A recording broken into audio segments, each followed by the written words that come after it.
Kanina po, ngayon po ay Lunes 'no, nag-file po ng kaso itong si Attorney Mans Carpio laban po sa BSP Governor, laban po sa AMLAC Executive Director, at saka po sa ilang mga kongresista dahil dun sa pagbubunyag ng mga detalyeng yon. So, ang reklamo niya, na-violate daw yung yung batas pagdating sa secrecy of bank deposits, of course yung, iba pang mga pag-usapan po natin lahat ito 'no. Makakasama po natin isang miyembro ng House Committee on Justice. We'd like to welcome again to our program si Attorney Terry Ridon. Magandang gabi, Attorney Terry, and thank you for joining us dito sa Facts First. Muli.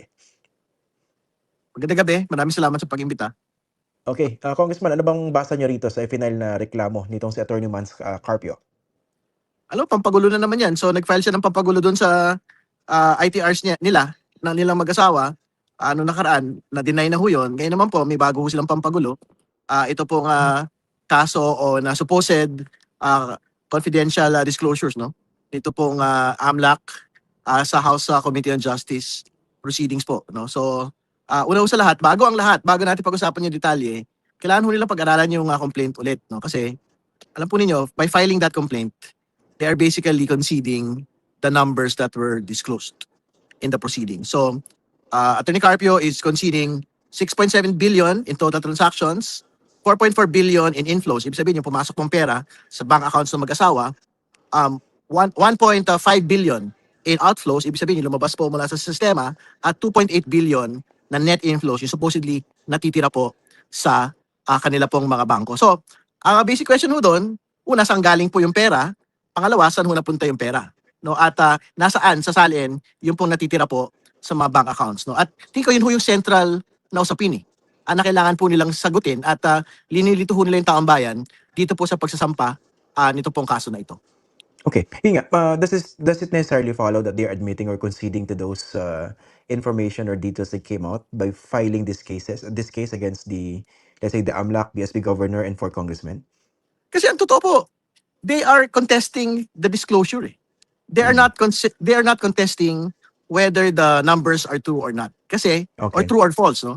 Kasi if they were basically contesting the truth or falsity of the numbers, it should have been a perjury case against the AMLC.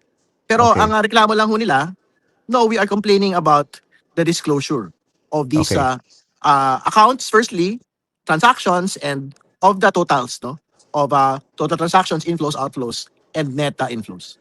So basically ganito 'no, para sa simpleng usapan sa kapakinabangan ng ating mga viewers 'no, kung hindi naman sa'yo yung mga bank transactions na yun o yung mga bank accounts na yun, bakit ka magfa-file ng reklamo na violate yung Data Privacy Act, yung AMLAC, at saka yung disclosure ng yung secrecy of bank deposits, tama?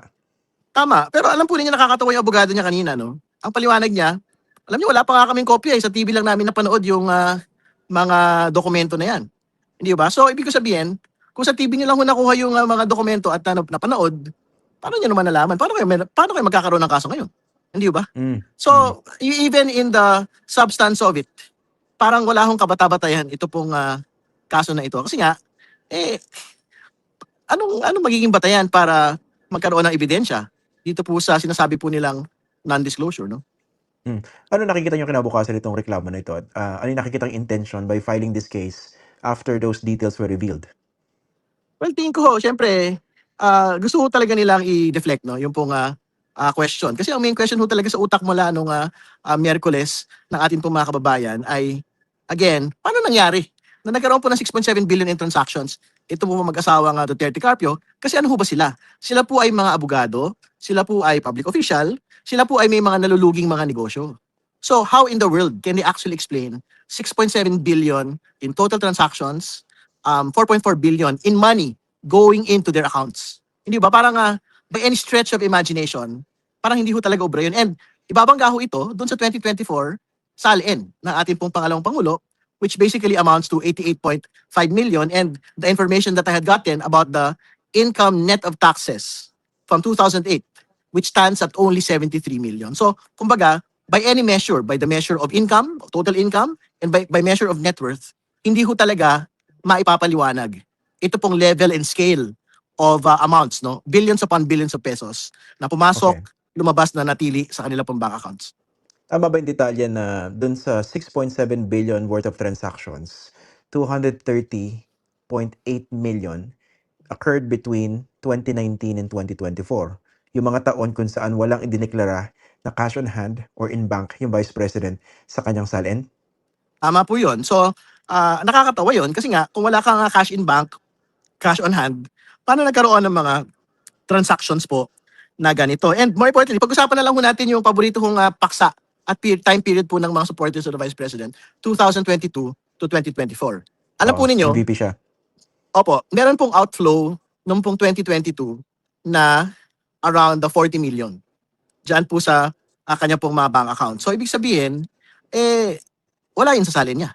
Hindi ba? Mm. At wala din ho silang dineklara na cash in hand, cash in bank noong pong panahon na yon. So, how do you actually explain that financial position? Hindi ba? So, I think there are many questions and the case basically seeks to deflect this particular issue. And more importantly, ang sinasabi nila parang talagang mataas yung righteous indignation ng abogado kanina, no? Na absolutely confidential daw po yung AMLAC reports, no? At sa totoo, dahil meron daw po nga provision doon on confidentiality. Kailangan pong basahin ng abogado yung kabuuan po ng provision ng pong amendments, no? Kasi may nakalagay ho doon, meron po information sharing between offices, no? Government offices, investigating bodies. Ibig sabihin nun, wala akong absolute confidentiality. Yung pinag-usapan pong confidentiality ay yung pong pagbabawal sa mga tao sa AMLAC na mag-tip off nung po mga iniimbestigahan na mga subjects, no? Nito pong mga reports po na ito. Yun po yung basic principle nung pong confidentiality. It was never meant to allow the evasion of accountability, particularly high-level officials and particularly those which are impeachable officials. Kaya nga, ang sinasabi ho namin, yung po subpoena power namin is not based on law. It is based on the Constitution. So, we have every right to subpoena each and every document ho. Even, sa totoo lang, even bank records. Kasi yung po nga, yung bank secrecy law, kahit impeachment cases ho, pwede ho nga silipin yung po mga bank accounts ng pong mga subjects po na impeachment. You mentioned yung yung kapangyarihan niya na isubpoena maski yung bank records. Bakit hindi niyo pa siya ginawa nung huling impeachment hearing? Or gagawin niyo ba siya sa mga susunod? I think we will do it po in trial, no? Tingin ko naman ho, mas compelling na ho yung 6.7 billion in transactions. At and clearly, mas ho ito, mas compelling evidence po ito dahil nakikita ho talaga doon yung pasok at labas po ng pera, yung basically galaw po ng pera over the course of 20 years, no? So, Okay, sige. I think when we get to trial, that is when we will open the bank accounts. Balikan ko lang yung 2022, no? Yung outflow na binabanggit niyo nasa 40 million. Kasi nga napapansin ko, no, maraming eksperto sa social media pagdating dito sa bank transactions. Pinapaliwanag yung outflow at inflow. Entirely missing the point that you're driving at now, no? Okay, pag-usapan natin, 2022, sabi niya may outflow na 40 million. Dumaan sa bangko niya ito, no? Pero wala siyang dineclare na cash in bank. Pwede bang palusot o dahilan dito kung sabihin, teka, dumaan lang yan sa bank accounts namin o ng bank accounts ko, pero by the time na dineclare ko o yung ginawa ko yung salin ko, wala na yun. Uubra bang palusot yun? Wala ho, malabo ho talaga yun kasi more importantly, hindi naman ho isa-isa libo yung pinag-usapan natin dito. Ang pinag-usapan ho natin, hundreds of millions in particular years, hindi ba? So for example, in 2009, 18 million lang ho yung net worth ng ating pong pangalawang Pangulo. May pumasok. Meron pong total transactions doon po sa taon po na yon na 700 million. So paano ho yun maipapaliwanag? And again, yan nga ho, yung paliwanag ng mga tao parang very simplistic, no? Pagka daw nagkaroon ng 1 million, na pinasok, tapos nilabas may 1 million na yon, magiging 2 million million na. total transactions. Sure. But what are we talking about here? We are talking about hundreds of millions in pesos. Hindi ba? So ibig sabihin, yung 700 million na sinasabi, for example, ng 2009, ang ibig sabihin nun, we can assume na may pumasok ko na, kung if that is the logic, may pumasok ko na 350 million into the bank accounts, may lumabas na 350 million from that bank accounts, kaya naging 700 million. Ang basic question ho doon, una, saan po galing yung 350 million? Kung mga abogado, public official, at meron lang ho silang mga naluluging mga negosyo. Okay, you mentioned yung mga naluluging negosyo, no? Can you elaborate on that? At ano yung basis nun? Well, yung basis ho, inisa-isa po yung mga nakalagay sa salin nung po nga 2024, no? Tinignan ho namin yung mga financial statements. It was stated during the previous hearing. I think out of all of the businesses in that list, parang dalawa lang po doon yung kumita. So I think may mga 10 mga negosyo ron, dalawa lang po yung kumita ron. So basically, yung inexplain ho ng supporters na, well, the billions produced, the billions in transactions is a result of the businesses and the profession, no? Of the Duterte Carpio couple. Wala hong batayan yun. Hindi ho yun doon nanggagaling. Kasi nga, again, yung lawful income lang po nila, seen by BIR, is 73 million net of taxes from 2008 to date, no? So ibig ko sabihin, hindi ko pwede lumagpas doon yung pong actual na kinikita ho nila. Kasi pag lumagpas ho doon, ibig sabihin nun, meron ho mga hindi na-deklara na kita sa BIR or meron po mga sources na hindi ho natin alam. Okay. Sa ngayon 'di ba itong, disclosures na ito for purposes of impeaching the Vice President again and perhaps convicting her, sa Senado kung umabot sa trial. Pero this doesn't preclude, concerned government agencies from filing corruption charges against her, tama ba? Kasi example, government official ka, merong pumasok sa bank accounts mo, nakalagay sa report ng AMLAC 'yan at kung lalabas yan sa bank records, papaano mo ipapaliwanag yung tatanggap ka ng gano'ng mga salapi from questionable sources when you are sitting as a public official, tama ba? Tama ho yun. Actually, nothing precludes, for example, AMLAC from pursuing money laundering cases no against the Duterte Carpio couple. Wala din hong pumipigil, for example, sa BIR na mag-further look into the bank accounts. Kasi nga, parang kung totoo hong naging aktual na pera at yaman, ito pong mga pera na pumasok, lumabas na natili sa kanila pong bank accounts, parang meron hong hindi nagdeklara ng tamang kita no, sa gobyerno. May isa pa akong tanong, Kong Terry. Pardon me for the term, pero hindi ba may pagka-inutil din yung AMLAC dito? Well, Mapaliwanag ang ko 'no? Hindi, explain ko lang muna, Kong Terry. Kasi ganito, at ilang taon na pala yung may ganyang questionable bank transactions, eh. Ba't ngayon lang lumabas kung saan kung kailan tayo nagkakaroon impeachment hearing? Well, tama tama po 'yun and nasabi na rin ho natin 'yan. Actually, yung pong previous AMLAC leaderships po, dapat should be held accountable for it, no? Kasi nga, sa totoo lang meron ho silang poder para ho talagang una mag-undertake ng freeze, mag-undertake ng forfeiture, at magkaso.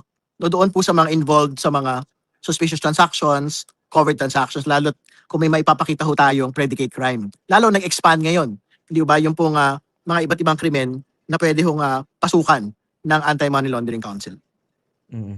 Yun nga, kasi kaya ko lang na-bring up 'yan Kong Terry, kasi 'di ba binabanggit din ng mga supporters si Sara Duterte at saka mismo ng Vice President 'di ba parang pinapalabas niya, naging kasapakat itong AMLAC for political harassment 'di ba? Kasabwat daw diyan si Sonny Trillanes. The same argument can be made, eh. Nung kayo nasa poder, bakit hindi kumilos itong AMLAC? Kung meron palang ganyang bank transactions, ang daming red flags. Anong ginagawa ng AMLAC? Hindi ba? So, yun na nga. So I think in each and every stage, no, in each and every year, most particularly in yung early years po nila. Kasi yung po talaga yung mga pinakamalalaki po na total transactions, no? Daan-daang milyon po yung pinag-uusapan natin year on year with a high level of 700 million for 2009. So parang ano ho yung nangyari nung pong panahon na yun? Kasi mga batang abogado lang ho sila noon. Pangalawa, Vice Mayor lang po siya, Vice President Sara Duterte noon. No? At talagang from the Salens themselves, makikita ho natin na mababa ho talaga yung income. So yung net worth to ng atin pong pangalawang pangulo nung pong panahon po na yun. Si Sammy Uy, meron ba kayong balak ipatawag ito or sa trial niyo na gagawin 'yan? We will see ho. I think relevant lang siya as one of the sources of the funds supposedly na pumasok po doon sa mga accounts po ng pangalawang pangulo. Actually, in one of the AMLAC reports, nabanggit ho talaga na nag-issue daw po siya, basically the accounts of Sammy Uy issued checks, I think several times no to the account of the Vice President. I think yun po yung relevance doon kung sakali when we reach trial. Kasi doon sa at least 2 deposits, I think combined nasa 14 million. Hindi ba? Tama. Oo. Yan po yung As alleged by Sonny Trillanes, tapos kinonfirm ng AMLAC.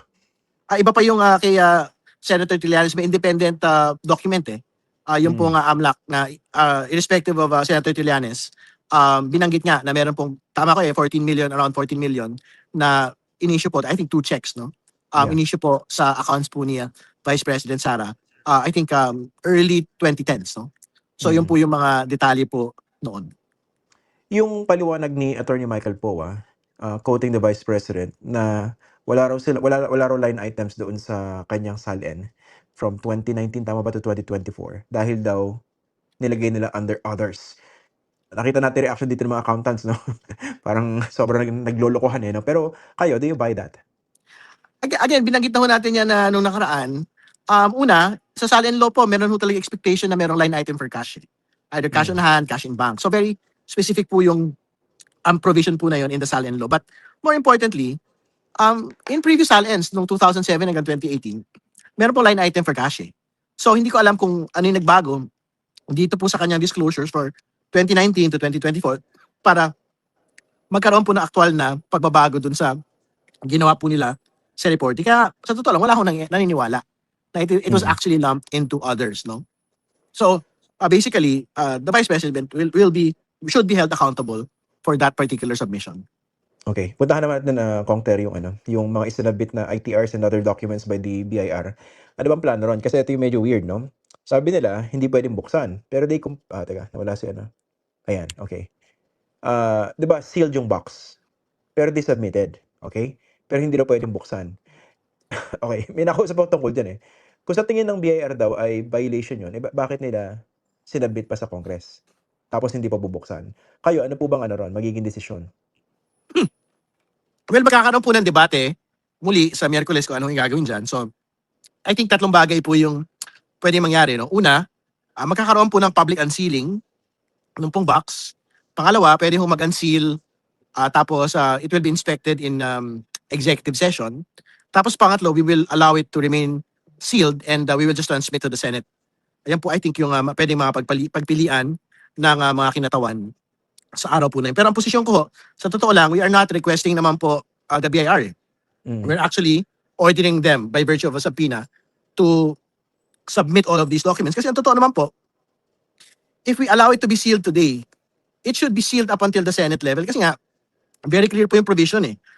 We can only open pagka po it is in aid of legislation and in executive session. But clearly, the entire process that we have today is an impeachment proceeding which is not in aid of legislation. And when we go to trial, it is also not in aid of legislation. So parang we have to it needs to get resolved either way, whether at the level of Congress or at the level of the Senate.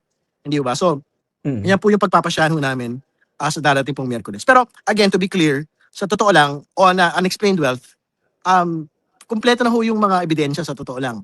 Yung pong AMLAC report, yung pong testimony po ni Senator Trillanes, yung pong SALENS at yung SEC documents, think ko, even without opening this particular box, tapos na ho yung probable cause on unexplained wealth rising to betrayal of public trust. Oh, so you don't need to belabor this issue ng ITR. Pero may isa akong tanong, no? Kunwari, sumampa na ito sa Senado for trial. Yung sui generis nature ba ng impeachment trial, would that be enough argument to basically deal with the so-called exceptions or the lack of them being cited by the BIR Commissioner? Ako naniniwala talaga ako na yung pong kapangyarihan to subpoena, both the AMLAC records, SEC documents, includes po yung kapangyarihan to look into the BIR documents. No? Kasi ano ho ito hindi naman po ito statute hindi ito batas lang. This is a power that emanates from the Constitution itself. No? So, tingin ko we are well within our power to basically unseal the box and look at it and make a report to the committee. Okay. Finally, Kong Ridon, no? Based on what you've seen so far and probable cause lang naman itong i-determine ng komite, no? What do you think? Mukha bang mag-impeach muli yung Vice President? Alam po ninyo, nung before last Wednesday, pero medyo kabakabado pa ho kami. Pero after last Wednesday, tingin ko marami ho talagang nakumbinsi na bakit ganun po yung level ng financial activity ng ating pong pangalawang Pangulo. 6.7 billion. Actually, parang mahirap magagap ng mga kababayan ho natin paano ho yun nangyari.